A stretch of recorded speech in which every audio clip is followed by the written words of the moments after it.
Hey guys, welcome back, it's Ripe again. In today's video, a homeowner association threatened to hurt my wife and kids and I did the only thing necessary to get rid of them. Here is what happened. Let's dive right into the story. The title story starts like this. I know that most of the really bad HOAs take place in the United States because from what I can tell, they have more freedom or are less regulated. Here in South America, at least to my knowledge, they have a lot less power on things they can and cannot do. The problem is when they just don't care and wanna act like they have more power in the hopes that the members won't know any better. And in my neighborhood, where I would say at least half are over 50 and susceptible to that kind of thing, it really works. I was part of the HOA, but it was not exactly my choice. I moved into an already established one and it was just part of the deal. I did not even think anything of it because most of the time that just means an HOA fee and not really seeing or hearing from them. Money going towards community-run things and that's it. They cannot really make extra rules that you need to follow or force people to do whatever they want. As long as what you as a homeowner are doing is legal, then you should not really hear from anybody. And if not, the police are the ones you will be answering to. Since I'm writing this, I guess you can imagine that my HOA was not like the others and wanted to act totally outside of the boundaries of what it could and couldn't do. Now this story actually has a little mini story of me trying and failing to get them shut down before the main event kind of story. So about a year and a half after moving in the HOA kept calling and trying to tell me that there was a problem with my car. They said that it was too old and I needed to either make it look better or get a new one. I use my garage for storage, so I couldn't just put the car in there and hide it away from view. I did not listen to them because the car was fine by the standard of the government. It was legal for me to drive and nothing was wrong or broken on it. They had zero rights to complain or take any action against me. Well, they did anyway, and I guess they have a tow company they work with for when actual illegal cars are parked on the streets. So they came to tow my car, and after I tried to make them stop, they just told me the HOA said that it needed to be towed away. I don't mess around with people and just called the police right away to report the HOA basically just stealing my car. They came and spoke to me too, as well as the HOA. Now, the HOA was claiming a totally different story, saying they did not know the car was mine and it looked to them like it was just abandoned, agreeing with police to have the tow company bring it back to me. Playing the entire thing off as an accident when in reality I knew that they were trying to send me some kind of sick message or scare me. However, it didn't work, but what it did do was piss me off to the point that I wanted them to get some actual repercussions. Filing a police report would not do a thing because I had no proof it was intentional, and the police on the scene basically told me to just let it go, that I got my car back and there was no point in pursuing things legally. Fine, so I went around and tried to get a petition started to either shut down the HOA or remove the person in power. Being new to the neighborhood and the only one at the time that had a serious issue got me ignored and the whole thing fell flat. Fast forward to about 2 years ago and the HOA had made more enemies. They pulled smaller stunts on other neighbors and were just starting to get cocky and act like they ran everything. Again, tricking the older people into thinking they had more power than they actually did. They would ask for something by means of pretending it was a rule, and unsuspecting people would obey them. A pretty bad storm hit during the summer, and I'm talking about people losing their roof, trees falling, power loss for a couple of weeks type of storm. Not the worst, but enough to heavily affect everybody within the HOA for the most part. Almost nobody was prepared for something like this, but I had lived in areas with bad storms being common before and was ready. I was the only person with a generator, so I was the only one with any power in my house. Although I was using it sparingly for only the essential things. About 3 doors down from me, there was this couple that my guess would be having them about the oldest couple in the neighborhood. They came knocking on my door the day after the storm because with a generator, it makes noise and there's no real hiding it from people. And honestly, they just wanted a very simple request. I don't want to use real names, so I will just call them Maria and Carlos. Maria, excuse me, I noticed that you have a generator giving your house power. Carlos, we were wondering if your refrigerator was cold. Me, yes it is. Maria, I take insulin and the doctor says I'm supposed to store it in the fridge. I was wondering if maybe you had a room to put these in, and that I could come by a few times a day and get what I needed. Carlos, we would not normally ask, but the storm really banged up our house. A tree went right through the window, and we are worried about the medicine getting too warm. Now these were some of the nicest people in the world, and in my mind were asking for the bare minimum. I was not gonna let them stay in a house with a tree inside of it and needing to walk to my house to get medicine. It was not a far walk, but they were old and could not even walk great. I double checked with my wife and decided to let them stay in our spare bedroom for a few days. They did not even really act like guests, but instead grandparents who came to visit. Maria decided to make herself at home in the kitchen, making food with our limited power that I did not know was even possible. Carlos was telling stories to my two boys and they were enthralled every second. They did not need to do any of this and it was extremely wholesome. Only them staying with us is kind of important to the story, but I felt like we all need in this world to be reminded that good people do also exist. It was also no secret that they were staying with us because secrets just don't happen during a time like this. People are outside and see things and talk to people, and before you know it, the world knows. And the HOA of course got a hold of this information, and instead of thinking that I was a good person or something, they decided that I was being greedy. The main HOA person showed up to my door and knocked until I answered it. I'm not friendly with them and I refuse to put on a fake voice and pretend that I am. So I said, "What do you want?" HOA, we heard that you have power in your house and are letting people use it. Me, I have certain things being powered in my house, yes, and I'm not letting people use it. HOA, we heard Maria and Carlos are here. Me, yes, as guests. They are not using my house. HOA, well, we need a place to hold a meeting tonight and this is the only house with lights. Now, the lights are something I've not been powering as I don't consider them essential. I don't know when we are getting power back and fueling the generator is not exactly cheap. I tried to explain to them that very thing, but it was just going in one ear and out the other. He kept claiming that he needed to hold the meeting in my house and that the generator needed to power the lights. Me, I'm not inviting you in my home. I don't want you near my wife and certainly not my kids. HOA person, oh no, you would not be able to be there. It's a private meeting. You would have to stay all at maybe Maria and Carlos's house for the night. So yes, they wanted me to take my family from our home and go into a home that was so unlivable in the current state that the owners were sleeping at my house. Me? No. Thanks for stopping by though. I tried to close the door, but he held out his hand to keep it open. HOA guy, maybe I wasn't clear. I was not asking to use it. I'm telling you that the HOA needs this house and you have to vacate. It's not an option. Me, listen to me carefully. You might be able to trick some of these other people by pretending that you have rights that you actually don't, but I know that you have zero rights to kick me out of my own home. And if you try to remove us by force, I will make sure that your HOA meeting happens in a jail cell. I forced the door closed and went back into the house where Carlos asked what all the commotion was about. I told him and he agreed that the HOA were full of power-hungry people that acted way outside of their rights. He told me to stand my ground against them and I was the good person in the situation. They did not need my house to have a meeting and they just wanted to be indoors with power and figured they could try and strong-arm their way to getting it. One thing I hadn't been powering was my security camera, but I had a feeling that this whole thing was not over and decided to turn it on for the night. Turns out that it was a smart idea because they did come back as a large group to try and demand that we leave. None of us were even in the home and instead in the backyard. Carlos showed me how to set up a makeshift fire pit that was safe and we could cook some food over. The kids loved it and acted like they were camping in the woods. It was not my preferred type of thing, but honestly, anything that gives them those huge smiles is something I will look on fondly. They came into the backyard and the same guy as before from the HOA was leading the charge and holding a baseball bat. He was trying to look intimidating, but I had a good 4 inches and 50 pounds on him, so he did not scare me at all. Instead of me though, he walked up close to my wife and kids. HOA guy, I bet you would leave if I decided to use this bat on them. Your wife and kids wouldn't look so pretty then, huh? Unless you actually think standing your ground is worth more than your family. I am the absolute wrong person to mess with when it comes to you threatening my family.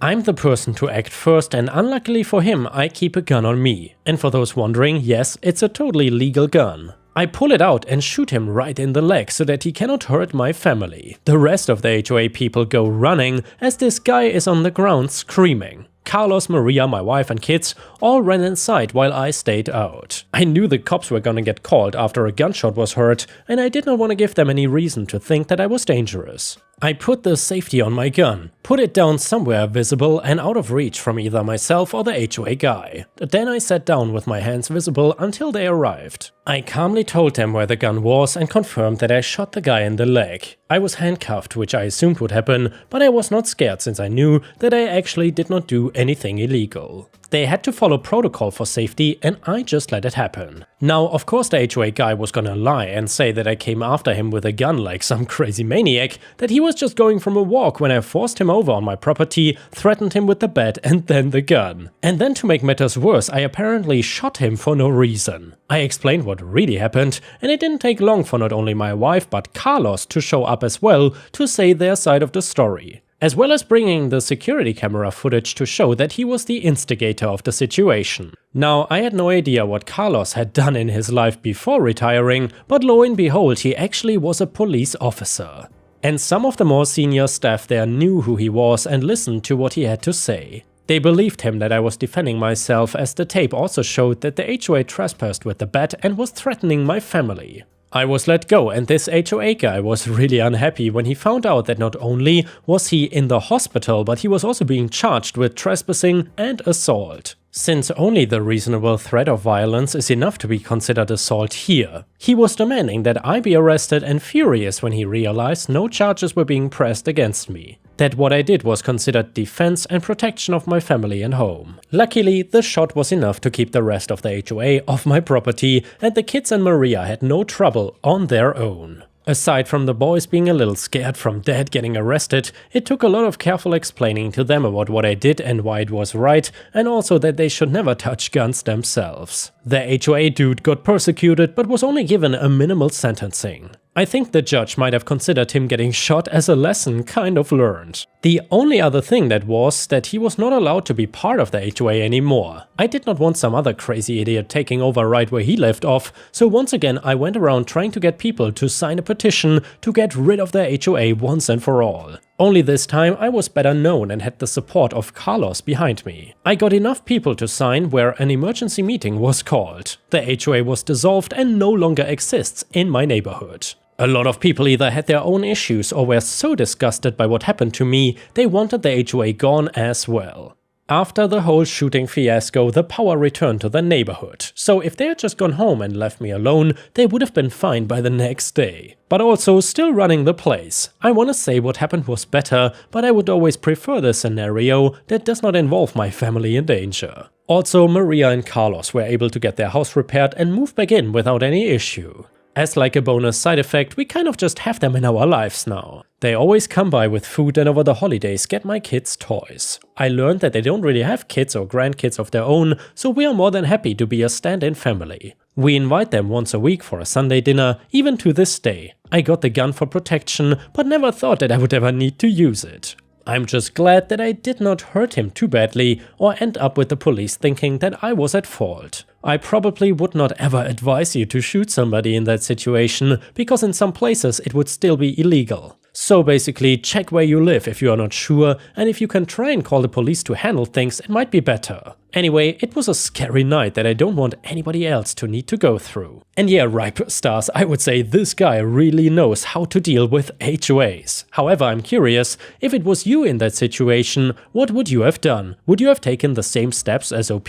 Let me know in the comments. And the next one is a revenge story. My sister lives in a more rural area and has recently been plagued with having her mailbox smashed in twice in 1 month. Someone was playing mailbox baseball and she was one of the victims. She asked for my help and was worried about staying within the law to protect herself. I told her that we could figure something out, so I went to Home Depot and purchased 2 identical steel mailboxes, the traditional kind with the rounded top. I took one mailbox and glued a layer of foam underlayment to the inside. I filled it with concrete, making sure to add the appropriate rebar with a curved handle sticking out of the end. Once everything was set, I cut off the outer mailbox shell and used a torch to burn off the foam underlayment still stuck to the concrete. What was left was a slightly undersized concrete plug that would perfectly fit in the second mailbox and that could be inserted and removed. You see, my sister is afraid of snakes. By inserting the concrete plug into the mailbox at night, it would give her the peace of mind that a snake cannot go into her mailbox. I installed the second mailbox, informed my sister how the anti-snake concrete plug worked, and explained that the best time to put it in the mailbox would be at night. Strangely enough, one morning, there was a mark on her new mailbox and a bunch of small glass pieces along the road. Hypothetically speaking, it was the kind of glass produced by someone swinging a baseball bat, having it bounce back off of a mailbox, and smashing a car window. On a positive note, her mailbox has remained snake-free. And yeah, Ripe Stars, that was a brilliant petty revenge. I just love these revenge stories revolving around mailboxes. And by the way, I can kind of understand the fear of the sister in this story. Sometimes if you put your hand in a dark mailbox, you don't really know what is inside, and sometimes I think maybe there's a spider or something. Also, funnily enough, there's another fear revolving around snakes that I have here in Thailand, but it is quite different. So a while ago, for some reason, there were a lot of news stories, more like 1 or 2 every month, about someone having a huge snake in their toilet and the snake then biting you in the ass. Nowadays, I don't see that many news stories revolving around that topic anymore, thankfully, and I suppose most of these stories probably happen in a more rural setting, and I live in kind of a bigger city, so I don't think it's that common here. But still, when I can, I usually go to the toilet that's on the 2nd floor. The next one is titled, Company Saves Money and Then Gets Screwed. About 6 years ago, I worked for a power supply company in the UK. I worked in a small team that coordinated all the major company's infrastructure projects, and the role required traveling to meetings all over the country. We would average around 800 miles a week in company miles over the year, depending on time of year and location of projects, etc. Someone in the finance department had reviewed our expense claims and calculated that over 1 quarter we'd not covered the required number of company miles to meet the company's policy on company cars. For that 1 quarter, without looking at any other data, we lost our company car entitlement, and the company told us that we had to return the fleet company at the end of their leases. Malicious compliance activated. As we were project engineers, we had a very particular set of skills for knowing how to follow rules to the letter and how to do so in a manner that benefited the company or project or individuals. Usually, if it benefited the company, it benefited all involved parties. This was not one of those occasions, though. We pay benefits in kind tax on our company cars in the UK. The rules around this change as when the government feels like it. My team had all carefully chosen our cars to be zero cost to ourselves by choosing cars that were below the allowance of £300 per month, so the remaining allowance covered the tax obligation. We would all be screwed by the benefit in kind tax charges that year, and we're now paying tax. So, for starters, we reviewed the company car policy and found the company had no way of stopping us handing our cars back with immediate effect, whilst the company was still responsible for the leases. So, we made all arrangements for personal cars and handed our keys over at the next team meeting. We had also reviewed the company travel policy. We started using hire cars and trains for traveling. Trains and hire cars in the UK are not cheap, as none of us were willing to use our personal cars and claim the 50p per mile. Usually we would work a long day and book a bit of overtime or Leo to drive to and from meetings without staying over, as we would prefer to be at home even if it meant getting home late. That stopped with immediate effect. We would only work the mandated 7.5-hour day and then stop, book into a hotel and take full advantage of the £25 food and drink allowance for dinner. Then work from home the following day, as we had been away from home the previous day as per the policy. After about 8 weeks, we were called into a meeting with our line manager and debt manager about our expenses. Our expenses for the first month after the cars had been returned were more than they were for the previous 12 months combined. Our line manager agreed that our expenses were in line with the policy, otherwise he would not have signed them off. Then the department manager told us that we were getting company cars back and he expected the expenses to return to previous levels. We declined the offer of company cars and let management know we would be adhering to the travel policy to the letter. And yeah, Ripe Stars, if your company puts up stupid policies, then I guess a good way to get revenge on them is to engage in some kind of malicious compliance. Because honestly, in my opinion, revenge and malicious compliance stories are pretty closely related if you ask me.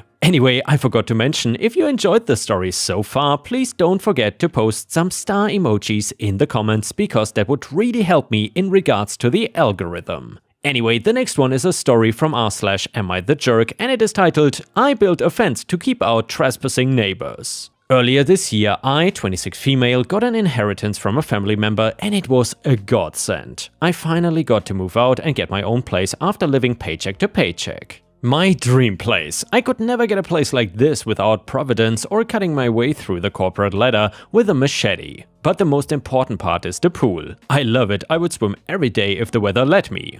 It has helped me get in great shape. The problem comes from the neighbors. Mark, fake name, and Kaylee, faker name but it's something like that, have 3 kids. Brad, 16 male, Chad, 14 male, and Leah, 11 female. They started out friendly enough, especially Kaylee, who's dripping with housewife yoga PTA energy. She told me about a week after I moved in over a plate of cookies that the prior owners of the house were an older couple who let her kids use the pool whenever they wanted because their kids were out of the house and they didn't like quiet. I, on the other hand, love quiet. I'm also introverted, I love my privacy. First thing I did when I moved in was put up curtains. I told her I was uncomfortable with that arrangement, but perhaps they could come over occasionally if they don't abuse the privilege. Cue the children abusing the privilege all summer. Every time I was out swimming, it would not be long before Chad and Brad would run over and jump in, followed by Leah with her floaties. And being teenage boys, they would always want to roughhouse or gape at me or my friends when we would get out of the pool and make gross comments. This would be tolerable if it happened once a week. They even brought friends a couple of times, and more than a couple of times I've had to tell them they need to leave because I was with adults doing adult things, aka drinking, etc. So anyway, I'm now putting up a fence for 2 reasons. Number 1, I'm getting a dog. Number 2, I want my privacy. Kaylee ran out of their house when she saw me and a couple of friends hammering in the fence and digging holes for privacy hatches. I made sure everything was within regulation and right on the property line. She said if I put up a fence it would be harder for her kids to come over and play. I said yep. She asked me if I was planning on putting a gate between our yards as well. I said nope. Finally she asked, a little choked up, if I was depriving her kids of our pool. Our pool? I told her how in the beginning I had said they could use the pool as long as they didn't abuse the privilege, and they did. I said now they can only come over if invited. She told me they were gonna be crushed and saw me as a big sister. I told her no teenage boy looks at their sister the way those boys looked at me and my friends. She took huge offense to that, and it might have been gross to hear, but so were the comments on my bikini from her boys. It's just too much. I'm not their babysitter and I have every right to my privacy, but some people have been saying the fence is too much and I'm gonna hurt the kids' feelings. So Reddit, am I the a-hole? And yeah, Ripe Stars, I would 100% say that OP is not the a-hole here, because the neighbor has no right to trespass on OP's property or swim in her pool whenever they want. Also, putting up a fence to prevent people from coming onto your property without permission is definitely not an a-hole move. Anyway, let me know in the comments what you think about this. A comment on Reddit said, not the a-hole, not at all. In fact, however high you were planning on building this fence, make it a foot higher. Comment number 2, not the a-hole, build it higher for that extra privacy. I would also install cameras in case those kids try to come over without permission. And yeah guys, that's certainly a good idea. Security cameras never hurt and I don't think that you would regret having them. And to be honest, in a lot of these fence-related disputes between neighbors, one thing that many people don't even think about is when someone comes onto your property, especially kids or whatever, and they injure themselves, you might be liable for whatever happens to them. And obviously, no one would want that. And yeah guys, if you cannot get enough of my content, please don't forget to check out my podcast by searching for Ripe Stories on all major podcast platforms such as Spotify, Apple or Google Podcasts. Furthermore, you can find bonus content by going to patreon.com/ripeyoutube or by clicking the join button here on YouTube. For a small monthly fee, you will get access to dozens and dozens of exclusive videos you won't find anywhere else. Thank you so much for watching and I hope to see you again tomorrow.